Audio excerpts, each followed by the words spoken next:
ಅಕ್ರಮವಾಗಿ ಸ್ಫೋಟಕ ಬಳಸಿ ಕಲ್ಲು ಬಂಡೆಗಳನ್ನು ಒಡೆದ ಆರೋಪದ ಮೇಲೆ ಕಾರ್ಕಳ ನಗರ ಠಾಣೆಯ ಪೊಲೀಸರು ಇಬ್ಬರನ್ನು ಬಂಧಿಸಿದ್ದಾರೆ.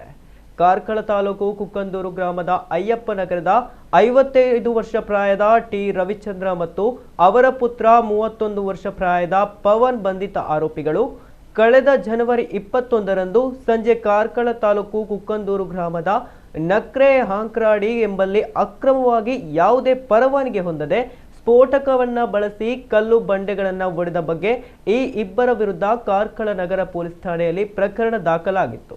ತನಿಖೆಯನ್ನು ನಡೆಸಿದ ಪೊಲೀಸರು ಸುಮಾರು 2 ವಾರಗಳ ಬಳಿಕ ಇದೀಗ ಆರೋಪಿಗಳನ್ನು ಬಂಧಿಸಿದ್ದಾರೆ. ಆರೋಪಿಗಳನ್ನು ನ್ಯಾಯಾಲಯಕ್ಕೆ ಹಾಜರುಪಡಿಸಲಾಗಿದ್ದು ನ್ಯಾಯಾಲಯವು 14 ದಿನಗಳ ನ್ಯಾಯಾಂಗ ಬಂಧನವನ್ನು ವಿಧಿಸಿದೆ.